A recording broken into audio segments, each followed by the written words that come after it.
함께 나눌 말씀은 사사기 1장 4절에서 7절 말씀입니다. 사사기 강의 두 번째 시간입니다. 사사기 1장 4절에서 7절 말씀입니다. 구약 359페이지나 360페이지 정도가 될 것 같습니다. 구약 359페이지나 360페이지 정도가 될 것 같습니다. 사사기 1장 4절에서 7절까지 말씀입니다. 제가 4절 읽고 여러분들이 5절 읽으시면서 7절까지 교독하겠습니다. 제가 먼저 4절 읽습니다.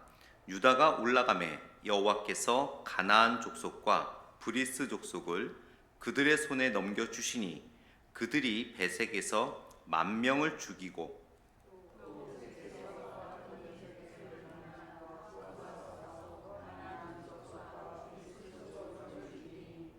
아도니 베색이 도망하는지라 그를 쫓아가서 잡아 그의 엄지손가락과 엄지발가락을 자르매 아도니 베색이 이르되 옛적에 70명의 왕들이 그들의 엄지손가락과 엄지발가락이 잘리고 내 상 아래에서 먹을 것을 줍더니 하나님이 내가 행한 대로 내게 갚으심이로다 하니라.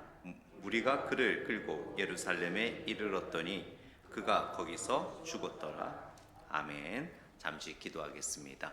하나님 감사합니다. 이 시간 하나님께서 말씀해 주시는 시간입니다.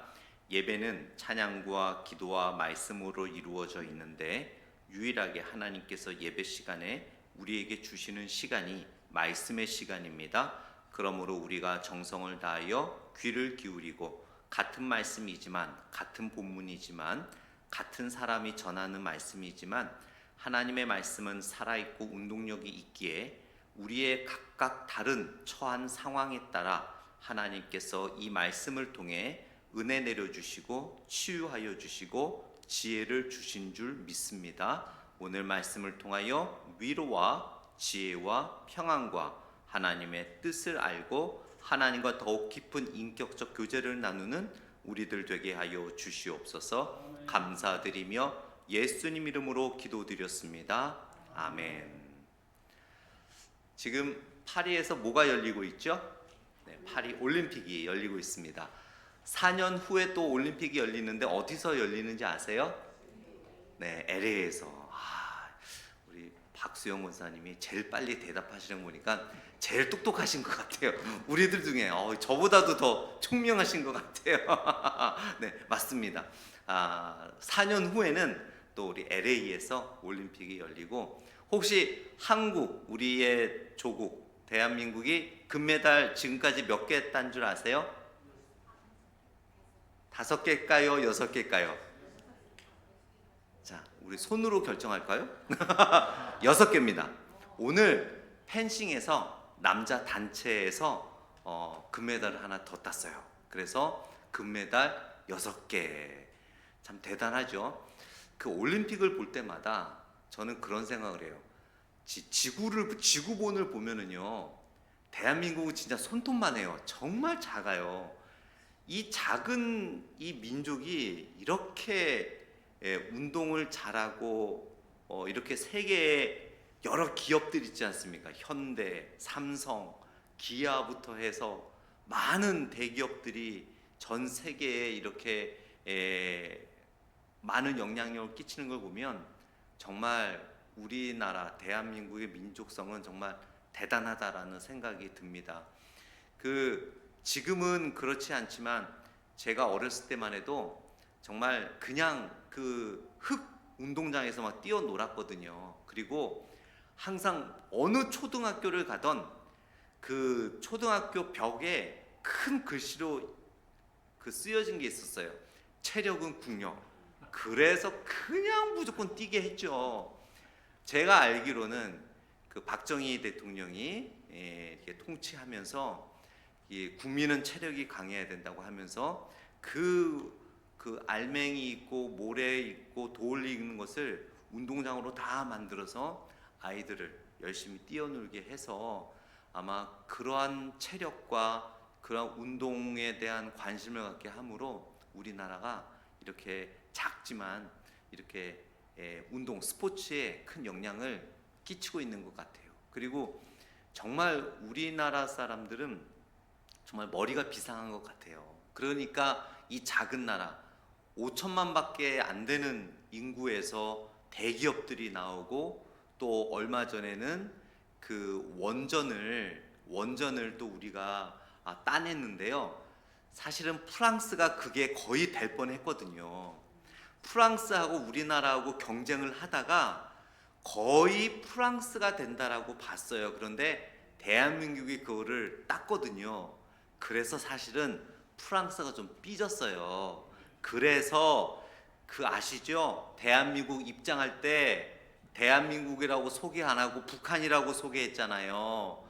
그런데 그게요, 리허설이라는 것도 하거든요. 그리고 그게 실수를 할 수가 없어요. 그런데 아무래도 많은 세계학자나 경제학자나 한국에 있는 정치 지도자들도 그냥 웃으면서 넘어가는 게, 프랑스가 아무래도 마지막 원전 수수에서 우리나라한테 뺏김으로 인해 배가 아파서 그랬을 것이다라고 그냥 웃으면서 넘어갑니다.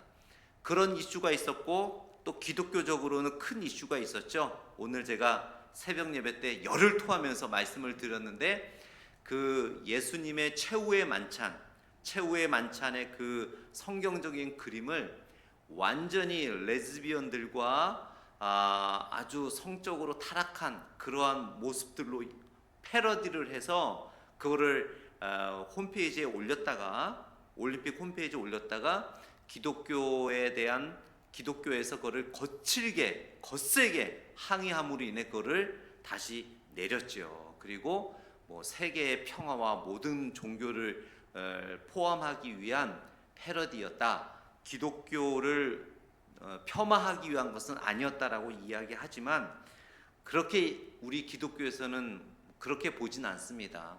아침에도 제가 말씀을 드렸지만, 이슬람교의 그러한 이슬람교를 폄하하는 그런 패러디를 과연 그들이 할 수 있을까? 못합니다. 하면 바로 테러를 당하니까. 그만큼 기독교를 우습게 보는 거예요. 그래서 제가 아침에도 말씀을 드렸죠. 우리 기독교가 경각심을 이제는 가져야 된다고. 정말 예스라고 할 때는 예스라고 해야 되고, 노라고 할 때는 노를 해야 된다고. 예수님께서도 강하게 모든 사람을 포용하고 사랑과 자비를 베푸셨지만, 예수님에게 아닌 거는 목에 칼이 들어와도 아니었잖아요. 손에 못이 박힐 때도 아니었잖아요. 그래서 우리가 그런 모습을 가져야 될 것 같아요. 오늘 본문에 보면 이제 하나님께서 유다로 하여금 전쟁을 통해서 승리하게 해주시는데요. 오늘 몇 절밖에 안 되지만, 오늘 이 말씀 속에서도 우리가 배워야 할 귀중한 진리들이 몇 가지가 있습니다. 1장 4절을 한번 다시 보게 되면은요, 우리 4절 말씀 한번 다시 읽어보겠습니다. 시작. 유다가 올라가매 여호와께서 가나안 족속과 브리스 족속을 그들의 손에 넘겨주시니 그들이 베색에서 10,000명을 죽이고, 이렇게 10,000명을 죽이는 전쟁을 하면서 승리를 하게 되는데요. 지난주에 유다가 하나님께 응답을 받고 전쟁하러 가서 전쟁을 하게 되는데, 하나님께서 지난주 말씀을 통해 그렇게 말씀하셨거든요. 내가 그 땅을 너에게 주겠다, 그 땅을 주겠다라고 했으면 그냥 딱 주시면 좋지만, 하나님께서는 오늘 성경에 보니까 전쟁이라는 평범한 과정을 통해서 하나님의 약속을 이루신 것을 보게 됩니다. 하나님은 유다 민족에게, 이스라엘 백성들에게 내가 그 땅을 너희들이 차지하게 될 것이다 라고 말씀을 하셨지만, 유다 백성은 그들의 일반적인 군사력을 통해서, 전술을 통해서, 전쟁이라는 과정과 믿음의 순종을 통해서 하나님의 응답을 얻게 되는 것을 우리는 보게 됩니다. 이렇듯이 하나님께서는 여러분들의 기도와 또 우리 교회의 기도와 우리들의 삶 속에서 우리가 때로는 너무나 힘들고 고통스러워서 어떠한 과정은 좀 넘어가고 하나님께서 그냥 좀 이렇게 응답해 주시면 안 될까라는 그러한 기도 제목도 있을 수도 있는데요. 하나님께서 때로는 정말 초월적인 방법을 통해서 우리가 아무것도 안 한 상태에서 응답을 받게 하시기도 하지만 그러한 경우는 정말 극히 드뭅니다. 하나님께서는 우리의 일반적인 삶의 여정과 과정과 순종을 통해서 응답하시는 것을 우리는 보게 됩니다. 그래서 4절 초반부에 보면 유다가 올라가매 결국 전쟁하러 올라가야만 했습니다. 그리고 전쟁에서 이겼죠. 하나님께서 구약 성경을 보면 어떤 전쟁은 불과 활과 그 하나님의 병사들을 통해서 또 그 원수들에게 병을 통해서 손 하나 깜짝하지 않고 이기게 하시는 경우도 있었지만 오늘 본문에 나오는 유다의 전쟁은 세상을 알아야 됐고 적을 알아야 됐고 훈련을 해야 됐고 그 고된 훈련의 과정을 통한 그 군사력을 통해서 이기게 하셨습니다. 100년 전에요. 영국에 여러분들 들어보셨을 거예요. 찰스 스펄전이라는 목사님이 목회를 하고 계셨습니다. 이제 제가 설교학을 전공을 했지만 설교학에서는 찰스 스펄전 목사님은 최고의 설교학자 중에 한 명이라고 꼽습니다. 100년 전에 영국 런던에 이 세계의 설교자였던 찰스 스펄전 목사님의 교회는요, 매주 엄청난 교인들이 본당을 꽉꽉 채웠습니다. 그러다 보니까 헌금도 많이 들어왔어요. 그래서 그 당시에 아무 교회도 세울 수 없는 엄청나게 훌륭한 교회 건물을 갖고 있었고요. 정말로 말씀을 너무 잘 전하니까 그 영국 런던에서 배웠다 하는 지식인들이 모이기 시작했습니다. 정말 그 당시에 100년 전에 이 찰스 스펄전 목사님의 교회는 정말 영원할 것 같은, 정말 영원히 최고의 교회로 남을 것 같은 모습을 갖고 있었어요. 최고의 설교자, 최고의 건물, 최고의 회중들 그랬는데요, 100년이 지난 지금 정말로 초라한 교회 건물만 남게 되었습니다.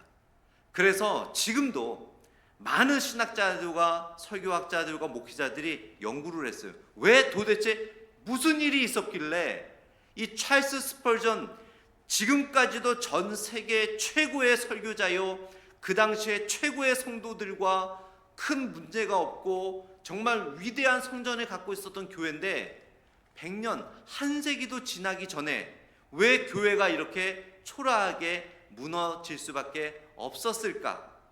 조사를 많이 했습니다. 교회 안에 어떤 문제가 있었던 게 아니었어요. 찰스 스펄전 목사님에게 어떤 목회적 문제가 있었던 것도 아니었습니다. 그런데 한 가지 문제가 있었어요. 교회는 부흥하고 있었지만 그 교회가 있었던 런던은 변하고 있었습니다. 사회는 변하고 있었어요. 문화는 변하고 있었어요. 그러나 찰스 스펄전 목사님이 목회하는 교회만큼은 변하지 못했어요. 그래서 결국 교회는 사회를 품지 못하고 전도하지 못하고 사람들이 떠나는 교회가 될 수밖에 없었습니다. 유다 족속은 하나님께서 그 민족을 너희들이 이길 수 있게 주시겠다고 했지만 약속만은 믿고 가만히 있지 않았어요. 이 유다 민족은요, 어떻게 하면 적을 이길 수 있을까 연구하고 그들의 전술을 알아보고 전술 훈련을 하고 최대한 노력과 연습을 하며 지금 전쟁의 흐름을 연구하면서 우리가 갖고 있던 전술로만이 버티는 것이 아니라 시대의 흐름에 따라 어떤 전술이 어떻게 바뀌었는지를 흐름에 따라 가면서 그것을 전투에 적용하면서 결국 이길 수 있었습니다. 우리 말씀 한 군데 찾아보겠습니다. 역대상 12장 32절 말씀인데요. 역대상 12장 32절입니다. 구약 631페이지 정도가 될 것 같아요. 역대상 12장 32절입니다. 631페이지 구약 같이 한번 읽어보겠습니다. 32절 시작. 이사갈 자손 중에서 시세를 알고 이스라엘이 마땅히 행할 것을 아는 우두머리가 200명이니 그들은 그 모든 형제를 통솔하는 자이며. 다윗의 군사들이 있었는데요. 다윗의 군사들이 전쟁을 하면 백전백승할 수 있었던 이유가 있었어요. 그 이유가 뭐였냐면 오늘 역대상 12장 32절 말씀에 이사갈이라는 자손 중에 자손들이 있었는데요. 그들이 군대 리더였거든요. 그런데 어떤 리더였냐면 이 말씀이 되게 중요해요. 이사갈 자손 중에서 시세를 알고 이스라엘이 마땅히 행할 것을 아는 우두머리 리더가 200명이나 있었대요. 이래서 사실은 다윗이 전쟁을 하면 백전백승이었습니다. 다윗의 이런 왕권이 강할 수 있었던 이유는 시세를 아는 리더들이 200명이나 있었어요. 여기서 시세를 안다라는 원어의 의미는 어떤 값어치를 한다 그런 의미가 아니라 문화를 이해하고 있다라는 거예요. 사회를 알고 있다라는 거예요. 사람들의 지금 모습이 어떻게 변하고 있고 문화가 어떻게 흘러가고 있고 지금 이 시대 속에서 교회가 무엇을 해야 할지를 지금으로 표현한다면 그것을 알고 있었던 리더가 200명이나 있었다라는 것입니다. 그래서 다윗은 늘 이러한 시세, 세상을 알고 세상을 이해하고 있는 이 부하들로부터 많은 지혜와 협력을 얻을 수 있었다라고 성경은 이야기를 하고 있어요. 시세를 알고 그거를 통해서 이스라엘이 무엇을 해야 할지를 아는 리더들이 있었기 때문에 다윗의 왕조는 든든했었던 것을 우리는 보게 됩니다. 그러나 찰스 스펄전 목사님은 그분이야말로 뛰어난 설교자였지만 교회에 시세를 아는 평신도 리더들이 없었던 거였어요. 평신도 리더들을 통해서 함께 목회를 해야 되는데 찰스 스펄전 목사님과 함께 교회가 무엇을 해야 할지를 아는 리더들이 없었기 때문에 영원할 것 같았던 찰스 스펄전 목사님의 교회는 한 세기도 지나기 전에 조용히 사라질 수밖에 없었습니다. 유다 민족은 하나님이 전쟁에서 이기게 해주겠다라는 약속만 믿고 있지 않았습니다. 앞에서도 말씀을 드렸듯이 열심히 군사훈련을 하고 작전을 짜고 어떻게 적을 이길지 고민하며 리더들을 훈련하고 나갔던 것을 보게 됩니다. 이렇듯 하나님께서는 여러분들의 기도를 응답하실 때 시세를 알고 최선을 다하며 말씀의 지혜를 삶에 적용하는 우리들을 통해서 하나님께서는 응답해 주신다라는 사실을 우리는 알 수 있었습니다. 유다가 하나님을 신뢰하고 순종하고 실천했을 때 하나님께서는 승리케 주셨습니다. 하나님께서 가나안 사람과 브리스 사람을 이기게 해 주실 수 있었다라는 것이죠. 하나님께서는 경이적인 방법, 놀라운 방법, 인간이 상상할 수 없는 방법으로 우리들의 응답을 해 주시지만 유다처럼 잘 훈련된 군사들이 전쟁에서 이기게 하신 것처럼 말씀으로 잘 양육된 우리들이 삶에서 말씀을 실천하고 살아갈 때 우리들을 통해서 하나님께서는 우리들의 삶 속에서 영적인 승리를 우리들에게 주실 줄 믿습니다. 5절 말씀을 보게 되면 또 베색에서 아도니 베색을 만나 그와 싸워서 가나안 족속과 브리스 족속을 죽이니라고 이야기를 하고 있습니다. 여기서 아도니 베색이라는 말은 뭐냐면요, 베색은 지역의 이름입니다. 그리고 아도니라는 것은 어떤 의미냐면 왕이다, 주인이다, 그런 의미예요. 그래서 아도니 베색이라는 원어의 의미는 베색이라는 지역의 내가 주권자다, 왕이다라는 의미입니다. 얼마나 하나님 보시기에 정말 어리석은 모습입니까? 창조주 하나님, 여호와 하나님을 경배하고 여호와 하나님을 주님으로 주권자로 모셔야 하지만 이 아도니 베색은 자기 자신이 그 주권자라는 잘못된 마음을 갖고 있었습니다. 그래서 그와 만나 싸워서 결국 가나안 족속과 브리스 족속을 치는 유다 백성들이 되는 것을 보게 됩니다. 그러면서 6절 말씀을 보게 되면은요, 아도니 베색이 도망하는지라 그를 쫓아가서 잡아 그의 엄지 손가락과 엄지 발가락을 잘랐다라고 이야기하고 있어요. 너무 끔찍하죠. 잠이 확 깨죠. 이 정도로 잠이 안 깨나요? 좀 더 끔찍한 말씀을 읽어야 되나요? 엄지 발가락과 엄지 손가락을 잘랐어요. 이 당시의 전쟁은요, 특히 장수를 잡게 되면 몸의 신체의 한 군데를 자르게 돼 있어요. 그냥 안 보냅니다.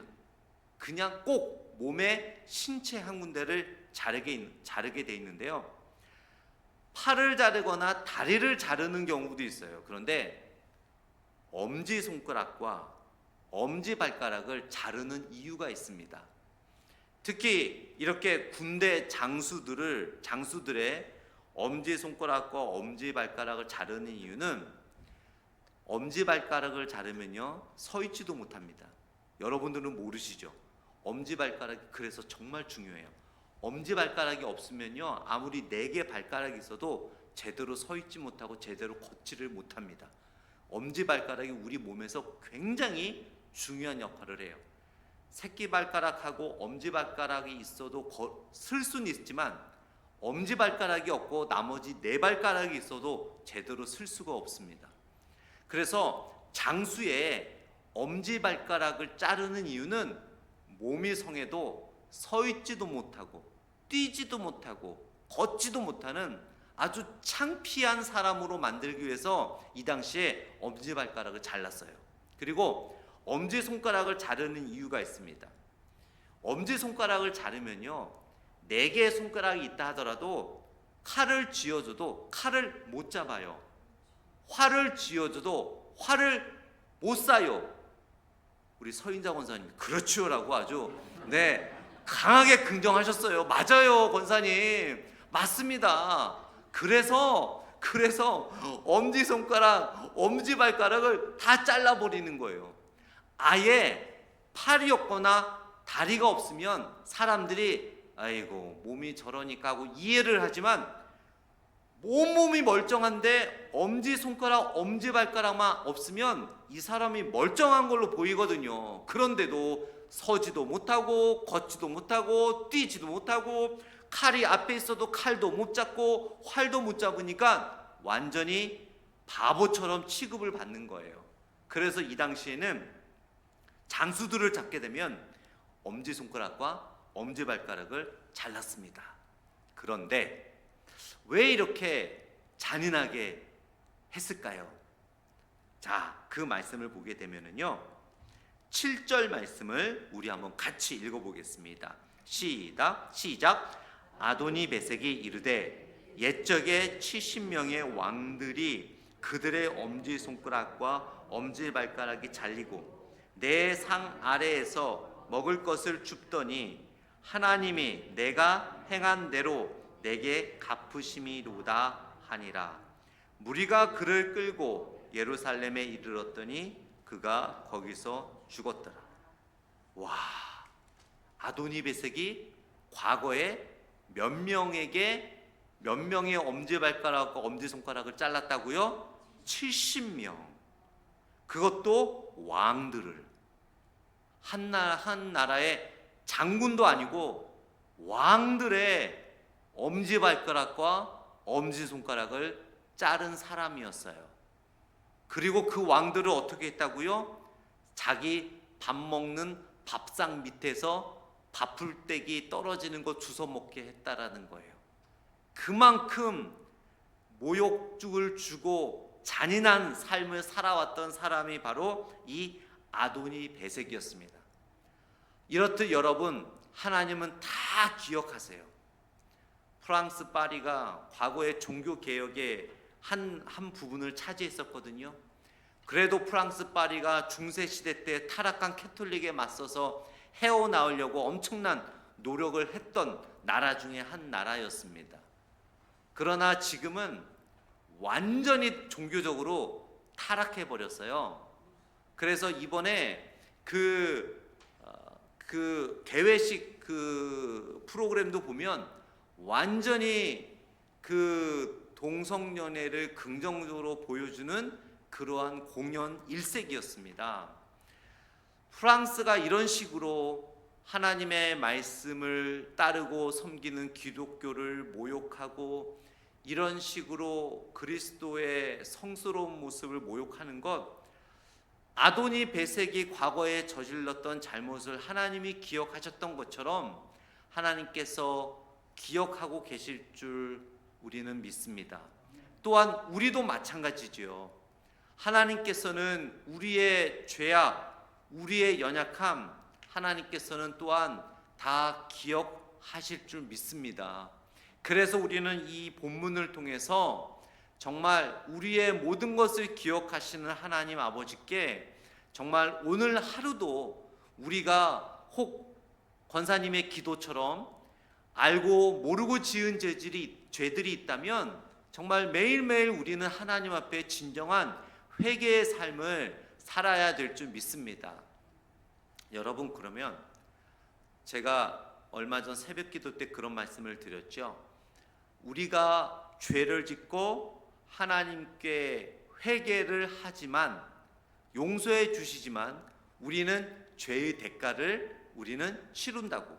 여러분, 죄의 대가를 치른다면 용서를 받지 못한 거 아닐까요? 그러나 그렇게 우리는 생각할 수가 없습니다. 왜냐하면 우리가 하나님께 죄의 용서를 받았기 때문에 그 정도의 죄의 대가로 끝나는 거예요. 이해하시겠죠? 근데 우리가 어차피 내가 이 죄진 거 어차피 하나님이 나에게 목사님 설교 들어보니까 죄 대가를 치러야 된다. 어차피 죄 대가 치를 거 좀 더 죄 짓지 뭐. 그러면 안 돼요, 여러분. 왜냐하면 우리가 회개를 하고 용서를 받았기 때문에 그 정도의 죄의 대가로 끝나는 거예요. 그런데 우리가 진정한 회개를 하지 않고 용서받지 못하면요, 이거는 죄의 대가가 아니라 하나님에게 징계를 받는 거예요. 징계를 받는 거하고 죄의 대가를 치르는 거하고는 차원이 다르는 거예요. 그렇기 때문에 우리는 기도하며 우리가 알고 지은 죄, 모르고 지은 죄에 대해서 철저하게 회개하고 하나님께 용서를 구해야 될 줄 믿습니다. 그런 삶을 살아간다면 비록 하나님께서는 어떤 일을 우리들에게 과거의 죄에 대한 죄의 대가로 주셨지만 우리의 믿음이 이미 성장했기 때문에 우리는 그것을 죄의 대가로 모르고 지나가는 경우가 많아요, 여러분. 그러나 죄의 대가를 어차피 받기 때문에 회개할 필요 없고 A양 짓는 죄 더 짓자고 한다면 여러분, 우리는 하나님 앞에 큰 징계를 받습니다. 마치 아도니 베섹처럼 하나님께 그런 징계를 받을 수밖에 없다라는 것을 성경은 우리들에게 가르쳐주고 있어요. 말씀을 맺도록 하겠습니다.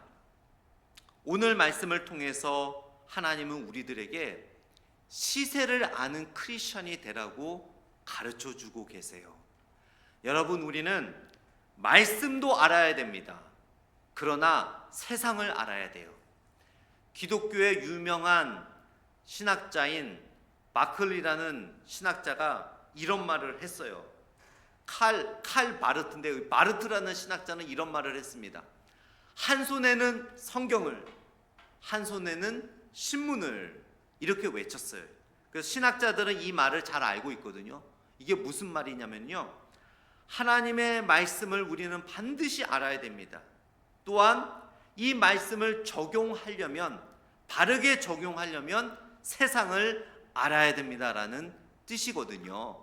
그래서 여러분, 우리는 하나님의 말씀을 알고 또한 세상의 문화와 흐름을 알 때 하나님의 말씀을 바르게 적용할 수 있는 거예요.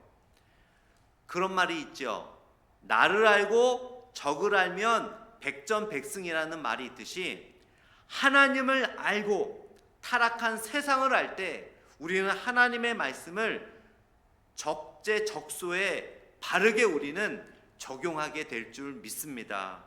그러므로 인해서 우리는 그 성경 말씀에 나오는 리더들처럼 하나님의 말씀을 알고 세상을 알므로 유다가 전쟁에서 승리했던 것처럼 우리의 영적 전쟁에서 승리를 해야 될 줄 믿습니다. 또한 하나님께서는 응답해 주실 때 우리들의 삶의 방법과 원리를 통해서 응답해 주신다라는 것을 오늘 말씀을 통해 우리는 알 수 있어요. 하나님께서 그 땅을 주시겠다고 약속하셨지만 하나님께서는 유다 민족이 전쟁하러 가서 땀을 흘리고 때로는 피를 흘리며 일반적인 전쟁의 원리의 스텝을 밟고 갔을 때 하나님은 그것을 성취하게끔 해 주셨습니다. 우리들의 직장, 또 학교, 또 사업체, 우리들의 삶 속에서 우리가 헌신하고 희생하고 흘리는 땀을 통해서 하나님께서는 여러분의 기도를 응답해 주실 줄 믿습니다. 또한 아도니베섹이 자신의 과거를 회개하지 않고 악랄한 죄악을 범했던 것을 하나님께서는 기억하시고 되갚아 주셨던 것처럼 하나님은 공의의 하나님임을 오늘 본문을 통해 가르쳐 주세요. 그래서 우리는 늘 정말 우리가 알고 지은 죄, 모르고 지은 죄를 하나님 앞에 고백하고 진정한 회개를 통하여 하나님 앞에 깨끗한 용서함을 받는 우리들의 삶이 되어야 될 줄 믿습니다. 기도하겠습니다. 하나님 아버지, 오늘 말씀을 통해서 칼 바르트가 이야기했던 것처럼 한 손에는 성경을, 한 손에는 신문을, 따라서 하나님의 말씀을 알고 세상의 문화를 알고 세상의 흐름을 알아 무엇이 잘못되었는지를 깨달아 하나님의 말씀을 바르게 적용하는 우리가 될 수 있도록 인도하여 주시옵소서. 하나님께서 44년 전에 시애틀 평강 장로교회를 세워 주셨습니다. 한 손에는 성경을, 한 손에는 시세를 알므로 인하여 우리 시애틀 평강 장로교회가 찰스 스펄전 목사님의 교회처럼 1세기가 다 되기 전에 사라지는 교회가 아니라 주님이 오시는 그날까지 영원히 이 땅에서 복음의 사역을 감당하는 교회가 될 수 있도록 주여 인도하여 주시옵소서. 다윗의 왕조가 든든했던 것은 이사갈이라는 시세를 아는 리더들이 있었기 때문이었습니다. 아버지 하나님, 우리 모든 성도들이 이살과 같은 지혜로운 성도들이 되어 하나님께서 주인 되시는 시애틀 평강장로교회가 더욱 영적으로 부흥할 수 있도록 우리 성도들을 인도하여 주시고 붙잡아 주시옵소서. 감사드리며 예수님 이름으로 기도드렸습니다. 아멘.